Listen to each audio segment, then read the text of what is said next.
அனைவருக்கும் வணக்கம் ஃப்ரெண்ட்ஸ். இந்த வீடியோவில் என்ன பார்க்க போகிறோம் அப்படின்னா, புவியில் இருந்து நாம் பார்க்கும்போது நிலவு முழுமையான வெளிச்சத்துடன் தோற்றமளிக்கிறது தான் நம்ம பௌர்ணமி அப்படின்னு சொல்கிறோம். அந்த பௌர்ணமியோட சிறப்பு என்ன, அதுவும் மார்கழி மாதத்தில் வரும் பௌர்ணமியின் சிறப்பு, பௌர்ணமியில் விரதம் இருந்து அதை எப்படி வழிபட்டால் என்ன பலன் அப்படிங்கிறத பற்றி இந்த வீடியோவில் பார்க்கலாம். இந்த வீடியோவில் உங்களுக்கு நிறைய பயனுள்ள தகவல்களை தரும். கண்டிப்பாக இந்த சேனல் உங்களுக்கு பிடிச்சிருந்தால் லைக் பண்ணுங்கள், ஷேர் பண்ணுங்கள், கமெண்ட் பண்ணுங்கள். இந்த மாதிரியான சுவாரஸ்யமான தகவல்களை நீங்கள் தெரிஞ்சுக்கணுன்னா மறக்காமல் இனியவள் சேனலை சப்ஸ்கிரைப் பண்ணிக்கோங்க. கூடவே பெல் ஐக்கானையும் கிளிக் பண்ணிக்கோங்க. கதிரவன் மற்றும் நிலவிற்கு இடையில் புவி வரும் நாளையே நாம் முழு நிலவு அப்படின்னு சொல்கிறோம். அப்போது கதிரவனின் வெளிச்சம் நிலவின் முற்பக்கத்தின் மீது முழுமையாக நமக்கு பதிகிறது. அதுதான் நம்ம பௌர்ணமி அப்படின்னு சொல்கிறோம். பௌர்ணமி நாளில் காலையில் எழுந்து உண்ணாமல் இருந்து பௌர்ணமியை பூஜையை முடித்த பிறகு சாப்பிடலாம். வருடத்திற்கு 12 நாட்கள் இந்த பௌர்ணமி விரதத்தை நம்ம கடைபிடிக்க வேண்டும். அப்போதுதான் நம் வாழ்வில் நல்ல முன்னேற்றம் கிடைக்கும். பௌர்ணமி நாளில் தெய்வங்களை வழிபடுவது, நிலவு ஒளியில் அனைவருக்கும் அமர்ந்து சாப்பிடுவது, கோயிலுக்கு செல்வது ஆகிய பழக்கங்களை நம்முடைய முன்னோர்கள் பழக்கமாக வைத்திருக்கார்கள். இதற்கு காரணம், பௌர்ணமி தினத்தன்று இறை வழிபாடு செய்தால் வீட்டில் அதிர்ஷ்டமும் நிறைவான செல்வமும் கிடைக்கும். சாதாரண நாட்களை விட பௌர்ணமியில் தெய்வ தரிசனம் சிறந்த பலன்களை நமக்கு கொடுக்கும். பௌர்ணமியில் விரதம் இருந்து வழிபாடு செய்தால் எண்ணற்ற பலன்களை நம்ம பெற முடியும். பலரும் அறிந்த ஒரு வியமே, பௌர்ணமியில் மலை மீது பிரபஞ்ச சக்தி அதிகமாக இருக்கும். பௌர்ணமியில் கிரிவலம் வருவது, விரதம் மேற்கொள்வது போன்ற செயல்கள் மனதை தூய்மைப்படுத்துவதாக சொல்லப்படுது. பௌர்ணமியில் முழு நிலவு தரும் பிரகாச ஒளி உங்கள் மனதிலும் வாழ்விலும் ஏற்பட பௌர்ணமி வழிபாட்டை நம்ம மேற்கொள்ளலாம். பௌர்ணமியில் விரதம் இருந்து வீட்டில் விளக்கு ஏற்றி தெய்வத்தை வழிபட்டால் வாழ்வில் நல்ல சகல வளங்களையும் பெற்று நாம் வாழலாம். மார்கழி மாதத்தில் வரும் பௌர்ணமியில் விரதம் இருந்து விளக்கு ஏற்றி வழிபட்டு வந்தால் ஆரோக்கிய பிரச்சனைகள் நீங்கும், உடல் நலம் சீராகும். நைவேத்தியமாக களியை படைத்து வழிபாடு செய்தால் கஷ்டங்கள் நீங்கும். மார்கழி மாதத்தில் வரும் பௌர்ணமி சித்திரை நட்சத்திரத்தில் திருவாதிரை திருவிழா சிறப்பாக கொண்டாடப்படும். பௌர்ணமி திதி பௌர்ணமி தேவர்களுக்கு மிகவும் உகந்தது. சித்திரை மாதத்தின் முதல் நாள்தான் பூமியை ஸ்ரீ பிரம்மா படைத்ததாக புராணம் சொல்கிறது. சித்திரை மாதத்து சுக்லபட்சத்து வெள்ளிக்கிழமையில் ஸ்ரீ பார்வதியை வழிபட்டால் குடும்பத்தில் மகிழ்ச்சி பெருகும். சித்ரா பௌர்ணமி தினத்தன்று நெய் தீபம் ஏற்றி ஸ்ரீ குபேரன் துணைவியார் ஸ்ரீ சித்ரா தேவியை வழிபட்டால் செல்வம் வீட்டில் பெருகும். பௌர்ணமியில் விரதம் இருந்து வீட்டில் விளக்கு ஏற்றி சூரிய பகவானை வழிபட்டு வந்தால் வாழ்வில் நல்ல முன்னேற்றத்தை நமக்கு கொடுக்கும். வெள்ள பாயாசம் நைவேத்தியம் படைத்து வழிபட்டால் ஆயுள் விருத்தி உண்டாகும். தை மாதம் வரும் பௌர்ணமியில் திருவிடை மருதூர் திருக்கோயிலில் தைப்பூசம் சிறப்பாக கொண்டாடப்படுகிறது. பௌர்ணமி என்பது சிறந்த நாளாக இருக்கும். கிரிவலம் வருவது, திரு ஆலய தரிசனம் செய்வது, திருக்கோபுர தரிசனம் செய்வது, ஸ்ரீ பெருமாள் திருக்கோயிலில் நடைபெறும் ஸ்ரீ சத்யநாராயண பூஜையில் பங்கு பெறுதல், காலத்தை நிர்ணயம் செய்யும் ஸ்ரீ கால பைரவருக்கு தீபம் ஏற்றி வழிபடுவதால் வாழ்வில் நல்ல முன்னேற்றத்தை நமக்கு கொடுக்கும். சிவபெருமானை வழிபடுவது, முருகப்பெருமானை வழிபடுவது மற்றும் மகான்களின் தரிசனம் சிறப்பான பலன்களை நமக்கு கொடுக்கும். பௌர்ணமியின் சிறப்புகள், பூமியின் துணைக்கோளான நிலவு முழுமையாக வளர்ந்து முழு வெளிச்சத்துடன் தோற்றமளிக்கக்கூடியதை நாம் பௌர்ணமின்னு சொல்கிறோம். அந்த பௌர்ணமி தினத்தோட சிறப்பு என்ன அப்படின்னா, பௌர்ணமி என்பது முழு நிலவு வானில் பிரகாசமாக தோன்றும் அற்புதமான நாள். இந்த நாளில் நல்ல அதிர்வலைகள் நம்ம மனதில் ஏற்படும். அந்த அதிர்வலைகள் நமக்கு வாழ்வில் நல்ல முன்னேற்றத்தை கொடுக்கும். இந்து மாதத்தில் ஒவ்வொரு மாத பௌர்ணமிக்கும் ஒவ்வொரு சிறப்பு இருக்குது. மாத பௌர்ணமிகளின் முக்கியத்துவம் என்ன அப்படின்னா, பௌர்ணமி என்பது முழு நிலவு வானில் பிரகாசமாக தோன்றும் அற்புத நாள். இந்த நாளில், பௌர்ணமி நன்னாளில் வழிபாடு செய்தால் வாழ்வில் இதுவரை பட்ட கஷ்டங்கள் அனைத்தும் விலக்கும். அதுபோல் வீட்டில் விளக்கேற்றி நாம் வழிபடுவதனால வீடு மனை முதலியான செல்வங்களை வாங்குகிற பாக்கியத்தை நமக்கு கொடுக்கும். ஒவ்வொரு பௌர்ணமியிலும் மாலையில் சந்திரன் தோன்றும் வேளையில் வீட்டில் சர்க்கரை பொங்கல் நைவேத்தியம் செய்வது, அம்மானை ஆசரிப்பது விசேஷமானது. தம்பதியிடையே ஒற்றுமை மேலோங்கும்.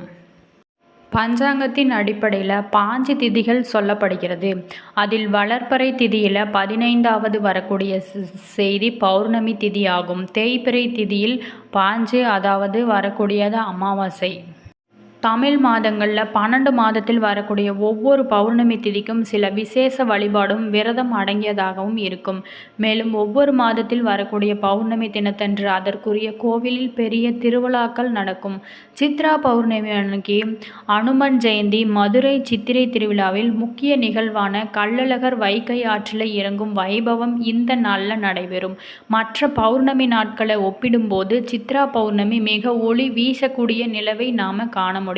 வைகாசி பௌர்ணமி நரசிம்ம ஜெயந்தி புத்த பூர்ணிமா வைகாசி விசாகம். ஆடி பௌர்ணமியில் சாவித்ரி விரதம் இருக்கணும்.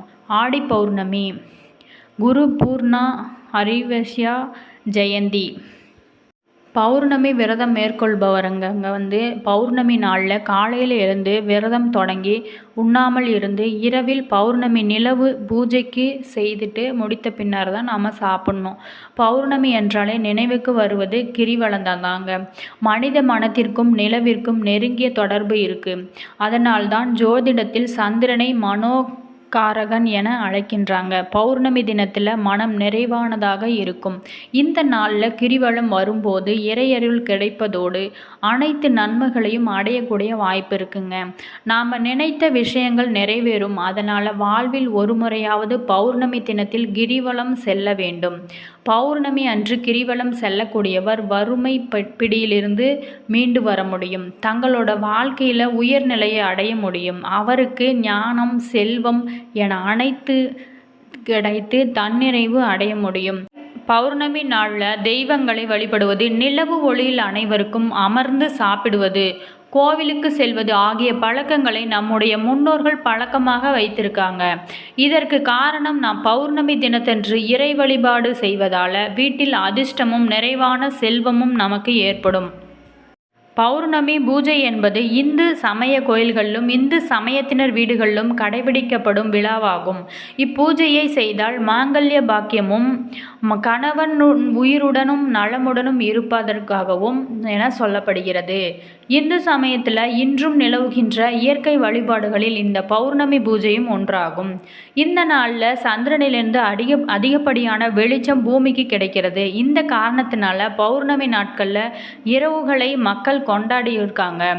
அருகில் இருக்கும் நீர்நிலைகளின் கரைகளில் சென்று பொழுதினை கூடி ஒன்றாக கழிப்பதிலும் வீடுகளிலிருந்து வெளிவந்து மக்கள் கூடி கொண்டாடவும் இந்த வெளிச்சம் பயன்படாக உள்ளது. பண்டைய வழிபாட்டின் நீட்சியாக இன்றும் இந்து சமயத்தினர் இந்த விழாவினை சிறப்பாக கொண்டாடுறாங்க. பௌர்ணமி நாளில் காலையில் இருந்திருந்து சாப்பிடாம இருந்து பௌர்ணமியை பூஜையை முடித்த பின்னாடி உண்ணுதல் மிகவும் சிறப்பு வாய்ந்தது. பௌர்ணமி விரதம் அப்படின்னு சொல்கிறாங்க. இந்த வருடத்திற்கு 12 நாட்கள் இவ்வாறு பௌர்ணமி விரதம் நம்ம இருந்தால் வாழ்வில் நல்ல முன்னேற்றம் அடையும், செல்வங்களும் நிலைத்து நம்மிடம் இருக்கும். தமிழ் மாதங்களில் ஒவ்வொன்றில் பௌர்ணமி வருகையில் பல்வேறு விழாக்கள் கொண்டாடுறாங்க. பொதுவாக தமிழ் மாதங்களில் வருகின்ற பௌர்ணமி சில நட்சத்திர நாட்களில் வரும் என கணிக்கப்பட்டுள்ளது. இந்த கணிப்பு சில நேரங்களில் தவறுகிறது. பௌர்ணமி பூஜை எப்படி செய்யலாம் அப்படின்னா, பூஜை செய்யும் முன்னாடியே வீட்டிலும் வாசலிலும் கோலமிட்டு மாயிலை தோரணம் கட்டி அலங்கரிக்கலாம். பூஜை செய்யும் முன் கணவன் மனைவி இருவரும் குளித்துவிட்டு சந்திரன் உதயம் ஆகும் நேரத்தில் பூஜை செய்ய ஆரம்பிக்கலாம். வீட்டும் பூஜை அறையில் உள்ள கடவுளில் சிலை படங்களுக்கு பூக்களை வைத்து விளக்கேற்றி பூஜையை நாம் தொடங்கலாம். பௌர்ணமி என்பது முழு நிலவு வானில் பிரகாசமாக தோன்றும் அற்புதமான நாள் இதுங்க. நல்ல அதிர்வலைகளை ஏற்படுத்தும் அப்பேற்பட்ட சக்தி மிகுந்த நாளில் தேவி வழிபாடு செய்வது தீய சக்தியிலிருந்து நம்மை காக்கும். அம்மன் கோயிலுக்கு சென்று பௌர்ணமி நன்னாளில் வழிபாடு செஞ்சால் வாழ்வில் இதுவரை பட்ட கஷ்டங்கள் அனைத்தும் நம்மிடமிருந்து விலக்கும். அதே போல் வீட்டில் விளக்கேற்றி நாம் டெய்லி வழிபட்டு வந்தாலும் அதோடைய சிறப்புகள் அதிகமாக கிடைக்கும். இந்த வீடியோவில் பௌர்ணமி தினத்தை பற்றி பார்த்தோம். இந்த பௌர்ணமியில் விளக்கேற்றி அனைவரும் வழிபடுங்கள், அதோட பலனை பெறுங்கள். இந்த வீடியோ சுவாரஸ்யமான தகவல்கள் உங்களுக்கு தந்திருக்குன்னு நினைக்கிறேன். இந்த வீடியோ உங்களுக்கு பிடிச்சிருந்தால் லைக் பண்ணுங்கள், கமெண்ட் பண்ணுங்கள், ஷேர் பண்ணுங்கள். இந்த மாதிரியான சுவாரஸ்யமான தகவல்களை நீங்கள் தெரிஞ்சுக்கணுன்னா மறக்காமல் இனியவள் சேனலை சப்ஸ்கிரைப் பண்ணிக்கோங்க. கூடவே பெல் ஐக்கானையும் கிளிக் பண்ணிக்கோங்க. அப்போ தான் நாங்கள் போடுற ஒவ்வொரு வீடியோஸும் உங்களுக்கு நோட்டிஃபிகேஷனாக வந்து சென்றடையும். நன்றி, வணக்கம்.